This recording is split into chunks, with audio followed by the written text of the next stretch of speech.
Euzu billahi mineşşeytanirracim. Bismillahirrahmanirrahim. Elhamdülillahi rabbil alamin ve salatu vesselamu ala rasulina Muhammed ve ala alihi ve ashabihi ecmaîn. Amma ba'd. Selamun aleyküm saygılı cemaat-i muslimin. Yüce Rabbimiz bu mübarek günü hepimiz için mübarek ve hayırlı eylesin. Yapacak namazlarımızın, dualarımızın en güzel şekilde kabul makbul eylesin inşallah. Bugünkü vaazımızın hutbemizin mevzusu Fatiha suresi olacak inşallah. Fatiha suresi hakkında birkaç söz aytacakmız. En evvela bilemiz ki en çok okulan surelerden birisidir. Hatta en çok okulan suredir Fatiha suresi. Kur'an-ı Kerim'de birinci turgan sure, ona göre de adı öyledir Fatiha suresi. Onun adları hakkında birkaç söz aytarmız. En evvela bunu aytmak gerek ki Fatiha suresi Mekke'de indirilgen bir suredir. İlk yıllarda hatta peygamberlik kelgenden son birinci yıllarda peygamberimizge kelgen surelerden birisidir ve bir bütün olarak geldi. Yani parça parça başka bazı sureler olganı gibi değil. Bir bütün olarak tamam bir sure olarak kelgen edi peygamberimiz sallallahu aleyhi ve sellemge. Fatiha suresi bizim dinimizin, İslam dininin simvollarından birisidir. Yani artık İslam'ın simvolu olduğu bir şiarı olgandır. Hatta Hazreti Ali Allah ona razı olsun böyle aytkanı rivayet etili. Fatihatul Kitap yani bu sure Fatiha suresi arşın altındaki bir hazineden Mekke'de nazil oldu degen bir sözü var. Bu birçok tarih kitaplarında geçmekte. İşte Fatiha'nın adlarına gelgende dinimizin alimlerinden birisi Alusi adında Kur'an-ı Kerim'in 20 tane adını saya. Kur'an-ı Kerim'in Fatiha suresinin 20 tane adını saya. Deyik ki nasıl onu adlandırganlar Müslümanlar farklı vaktlarda Peygamberimiz vaktinde nasıl adlandırılgan idi. Onlardan bazılarını biz en meşhur şimdi de ad verilgen, adlandırılganlarını aytayıq inşallah. Bunlardan birisi aytkanımız Fatihatul Kitap dep geçe. Kitap ya da Fatihatul Kur'an dep geçe. Kur'an bilemiz ki bu bizim mukaddes kitabımız. El kitap degenimizde de bu da Kur'an-ı Kerim manasında. Çünkü Kur'an'ın özünde ona kitap sözü verilmekte. İşte biz o harflerimizle yani Kirilce ya da Latince yazganımızda büyük harften yazamız. Kitap sözünü Arap dilinde ise elf takımı keli. El Fatiha dep aytılsa ya da el kitap aytılsa Kur'an-ı Kerim el Fatiha dep aytılsa bu sure kast edilmekte. Demek ki Fatihatul Kitap onun manası kitapını Kur'an-ı Kerim'ni açkan sure keli. Birinci sure olganı için ve kitapını açkanı için bu adı ona verilgen. Kıskaca biz ona El Fatiha dep aytamız ya da Fatiha suresi dep aytamız. Ondan gayrı daha bir adı var meşhur alida o adının adlandırıla. Bu da Suratul Hamd. Allah'ın maktavnen, Allah'ın hamdnen başlaganı için Suratul Hamd yani Allah maktalgan sure adı verilir ya da kıskaca Elhamd dep aytılar. Yani Elhamd sonunda d'si var çünkü Elhamd Allah'ını maktamak manasına geliyor yani Allah'ını maktav. Dan buradan ad Ummul Kitap ya da Ummul Kur'an yani Kur'an'ın ya da kitabının Kur'an-ı Kerim'in anası manasında. Anası için öyle atılgan yani Kur'an-ı Kerim'in esas gayeni, esas fikrini bizge anlatkan, yani Kur'an-ı Kerim'in episini kıskaca bizge anlatkan bir sure manasına geliyor. İşte ona göre Ummul Kitap, Kur'an'ın anası adı verilgen. Ve müfessirler, tefsirciler, Kur'an-ı Kerim'in manalarını anlatkan alimler deyler ki, Fatiha suresinin manaları öyle terin ve bir arada öyle toplanıp sıralangan ki, deyler ki Bakara suresi ve ondan sonra kelgen surelerin hepsini Fatiha suresini açıklagan mahiyette. Yani kalgan Kur'an-ı Kerim'de başka birinci sure Fatiha'dan sonraki kelgen başka bütün sureler Fatiha'da olan şeylerini anlatkan, açıklagan surelerdir deyip buyuralar. Dan buradan adı var. Bu da Seb'ul Mesani. Arapçadan bu tekrarlanan 7 ayet manasına geliyor. Tekrarlanan 7 parça ya da 7 ayet manasına geliyor. Ve bu ad hem Kur'an-ı Kerim'de hem de Peygamberimizin hadislerinde sallallahu aleyhi ve sellem hadislerinde çok geçmekte. Ona göre de mesela bir misal getirecek olsak Kur'an-ı Kerim'de Hicr suresinde 87. ayet-i kerimede Allahu Teala böyle buyuruyor. Estaizu billah. وَلَقَدْ آتَيْنَاكَ سَبْعًا مِنَ الْمَثَانِ hiç şüphesiz artık biz sana ey Muhammed 7 tane tekrarlanıp durgan ayetini yolladık deyip Kur'an-ı Kerim'de Yüce Rabbimiz. Vel Kur'an'ın azim ve Kur'an Azimuşşan'ın hepsini de biz sana verdik diye buyura Allahu Teala Kur'an-ı Kerim'de. Hem Kur'an-ı Kerim'de hem hadislerde 7 tekrarlanan ayet aytılmasının manası çünkü her daim ve her yerde Müslümanlar Fatiha suresini okuylar ve birinci olarak da namazlarda yani her bir namazda her bir rekatta okulganı için böyle ad verilgen ona tekrarlanan 7 ayet. İşte ona göre de ya Bismillahirrahmanirrahim bir ayet olarak bazıları ağlar, bazıları ise sonki kısmını Sıratallezine en'amte aleyhim gayril mağdubi aleyhim veleddallin kısmını ikiye bölerler ve böylece demek ki 7 tane ayet deyip geçmekte Kur'an-ı Kerim'de Fatiha suresi. Muttafaqun aleyh olgan yani Bukhari ve Müslim'de geçken hadis-i şeriflerge göre Peygamberimiz sallallahu aleyhi ve sellem pek meşhur bir hadisinde böyle aytkan edi. La salata liman lam yaqra bi fatihatil kitab. Yani kim eğer Kur'an'ı açkan surenin Fatiha suresini okumagan olsa onun namazı yoktur diye buyurdu Peygamberimiz. La salata liman lam yaqra bi fatihatil kitab. Ve buna göre de her bir namazımızda biz Fatiha suresini okumaktamız. Bir kimse öz başına namaz kılacak olsa her bir rekatında okumak gerek. Bütün alimlerge göre bu böyledir. Sadece uç mezhebe göre yani Şafii, Maliki, Hanbeli mezheplerine göre Fatiha'nı okumak farzdır. Hanefi mezhebine göre Fatiha'nı okumak vaciptir.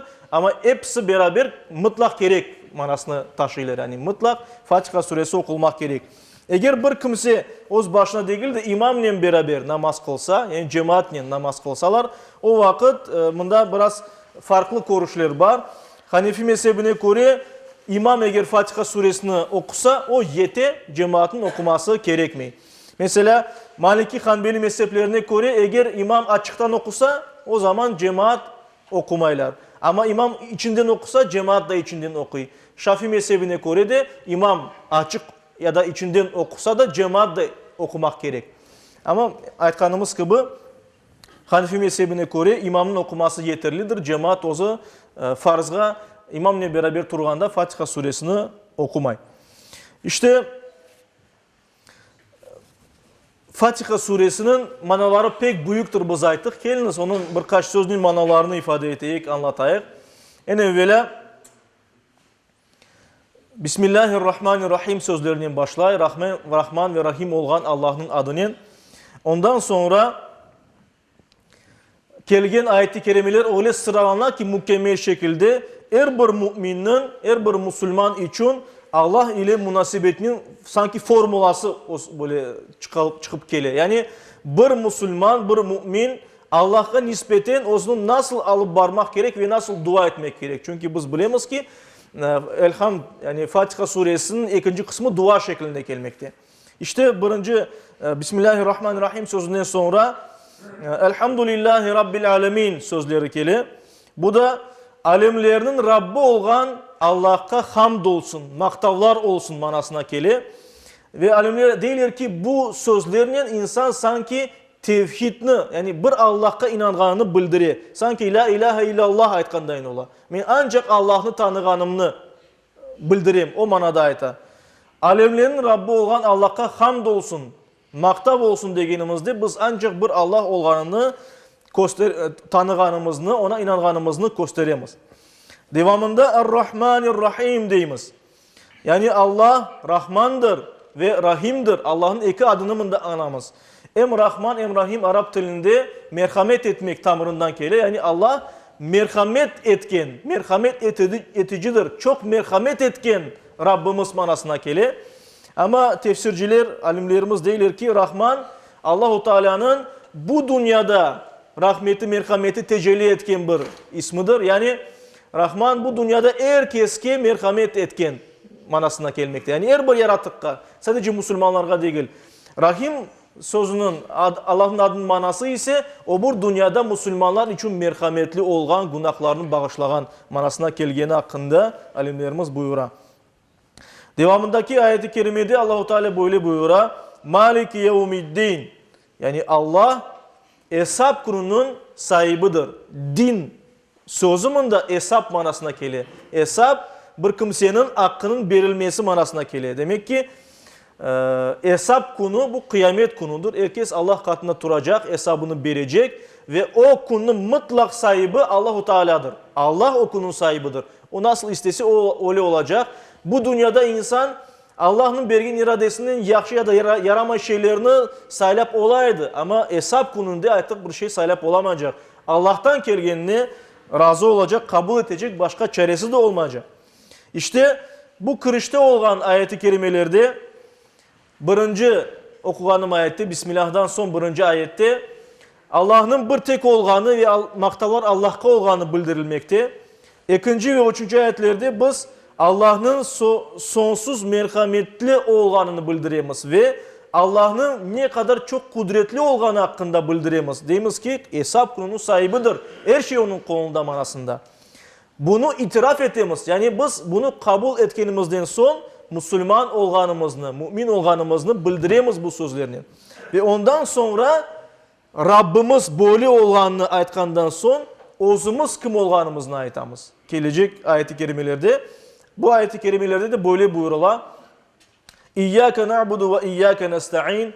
Yani ey Allah'ım biz ancak sana kulluk etemiz. Biz ancak sana ibadet etemiz. Ve biz ancak senden yardım sorayımız. Biz ancak senden sorayımız deyip aytamız. Ve bu sözlerin biz kul olğanımızı ve her şey Allah'tan beklegenimizi bildiremiz. Ve hiçbir arada bir kimse olmadan, aracı olmadan biz Allah'la alaka kuramız. Ve kendi de tevhid esasını bunda bildiremiz. Yani bir tek Allah'a, İyyâke, ancak sana kulluk etemiz. İyyâke, ancak sana senden yardım sorayımız, sana dua etemiz deyip ancak sana deyip aytamız. Yani Allah'tan gayrı bir kimse değil.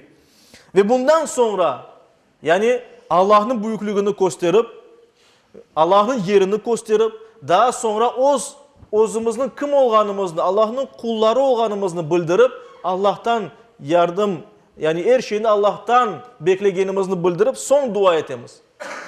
Ve bu duada da böyle aytamız. İhdinas sıratal mustakim. Bizlerini sırat-ı mustakimge, yani dost doğru yoluna yönelt. Dost doğru yol bu da nedir? İslam dinidir. Allah'ın bergen, göstergen yoludur. Dost doğru yolga bizni yönelt, iriştir dep aytamız. Bu yolga koy bizni deyimiz. Sıratallezine en'amte aleyhim. Öyle bir yolga ki sen nimet bergenlerin yoluna. Yani Allahu Teala'nın nimet bergeni yolu nedir? Bu nimeti İslam'dır, imandır vesaire. Yani Allah'tan gelgen iman, İslam, iman demek ki dinimizin doğru yolu, Allah'ın kabul olan yolu. Buna bu en büyük nimettir. Çünkü o bu dünya imtihanından geçip, o bir dünyada Allah'ın razılığına bargandan son cennetke barmak yolunu açar bizler için. Ona göre en büyük nimet, en bizim için, en yakınlarımız için bu doğru yolda olmak. Din yolunu gütmek. İşte Allahu Teala bu nimetini, İslam nimetini, iman nimetini bergenlerinin yoluna bizlerini eriştir deyimiz biz Allahu Teala'ya. Gayril mağdubi aleyhim veleddalin. Yani üstünde açuvun olan kimselerinin yoluna değil ve yolunu şaşırganlarının yoluna değil. Yani yolunu şaşırganlarının, sen açulanganlarının iman etkenleri alda. Sabır Allah'a inanalar insanlar ama sen onlara açıqlısan ey Rabbim çünkü onlar senin dinini kütmeyler. Onların yoluna değil, nimet bergenlerin yoluna. Yani Allahu Teala'nın İslam dinini kütken kimselerin yoluna bizlerini koy deyimiz biz. İşte bu duanın biz öz aciziyetimizni yani insanın zayıf olganını da bildiremiz. Yani Allah'tan sorayımız ki bizge yardım etsin. İşte göremiz ki ne kadar manaları büyüktür ve bunu açıklaganca manası ne kadar büyük olganı daha da ziyade açıklanıp gele. Alimlerimiz değil ki bu sadece Allah'ın büyüklüğünü itiraf etmekle, dua etmekle beraber Allah'la sanki bir anlaşmadır Fatiha suresi. Yani Fatiha suresine inanıp okugan bir kimse Allahu Teala'nın anlaşa, onun doğru yolda olacağı hakkında ve Allahu Teala da ona demek ki hayırlı neticeler dünya imtihanından geçip cennetke barmakını vade etti. Bu hakkında elbette hadislerde geçiyor bir diyalog şeklinde, inşallah onu biz ileride açıklarmız. Allah nasip etse o hadisini. Ve en sonunda bilgenimiz gibi Fatiha suresi okulgandan sonra amin deyip aytıla. Yani her bir duadan sonra biz bilemiz amin etmek mümkündür. Amin yani ben inanam, kabul etem ve koşulan manasına gelir. Bu bütün Sami dillerde böyle ve Arap dilinde de böyledir. Ona göre de bu bir İbrani dinler degenimiz ya da Semavi dinler degenimiz Hristiyanlıkta, Yahudilikte ve İslam'da da bu kelime ortaktır. Herkes amin diye yani koşulup duasına. İşte amin sözü o Fatiha'nın ya da Kur'an'ın bir parçası değildir. Onu biz Peygamberimizden bir Muhammed Mustafa sallallahu aleyhi ve sellem'den bir sünnet olarak aytamız bunu. Aytmak sünnettir. Namaz içinde de Fatiha okulgandan sonra amin aytmak sünnettir, savaptır. Ancak işte Hanefilerde ve Malikilerde göre insan amin sözünü içinden ayta. Ozu işitecek kadar içinden amin de ayta. Böyle etraftakiler işitmeyecek derecede. Şafiilerge ve Hanbilerge göre amin sözü açıktan okula, komşulara işitecek kadar böyle amin deyip aytılmakta. Bunu aytmak menduptur. Yani mümkün aytmağa, mümkün aytmamağa doğrusu. İşte Fatiha suresinin fazileti hakkında aytmağa çok şeyler mümkündür. Hadislerge esasen hani böyle sıralamak mümkün.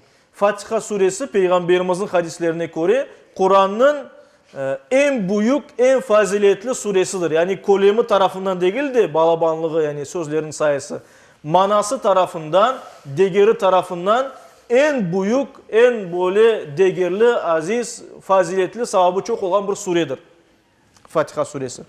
Ondan sonra Peygamberimiz buyurganı gibi bundan evvelki kitaplarda, Tevrat'ta, İncil'de, Zebur'da ya da başka peygamberlerin hiçbirisine böyle bu sure gibi hiçbir vakit sure gelmegeniydi. Bu kadar savaplı, bu kadar faziletli bir sure gelmegeniydi. Hadislerde bildirilir ki Bakara'nın sonki iki ayetinin Fatiha suresi. Bakara'nın sonki ayeti hatırlatam ki bu Amanar Rasulü degenimiz kısım. Amanar Rasulü deyip okuyumuz biz onu. Ve Elhamd yani Fatiha suresi Peygamberimiz onların eki nur deyip adlandırırlar. Yani başka surelerden böyle ayrıca ana onlarını yani eki nur olganını, insanların yolunu aydınlatkanını bildirir. Onun manaları da ona elbette ki gelişkin bu hem Fatiha'nın hem Amanar Resulü'nün. Yani Müslüman nege inanmak gerek olganı ve hayatın nasıl nege göre olmak esas prensip ne olmak gerek olganı hakkında buyurulmakta. Daha sonra hadislerde Peygamberimiz buyurar ki Fatiha suresinden insanlar şifa umut etmeleri mümkün. Yani şifa gele Fatiha suresinden. Hatta bazı hadislerde geçe Peygamberimiz sallallahu aleyhi ve sellem vaktinde insanlar Fatiha başka insanlara sahabeler yani Fatiha suresini okup onlardan Allahu Teala'dan şifa istediler ve o insanlar şifa tapaydılar. Ona göre şifa niyetinin de biz bilemiz Kur'an-ı Kerim'in her bir ayeti şifadır insan için ve şu cümleden Fatiha suresi ayrı yerde durar çünkü hadislerde biz görüyoruz hususan Fatiha suresinin okulganını.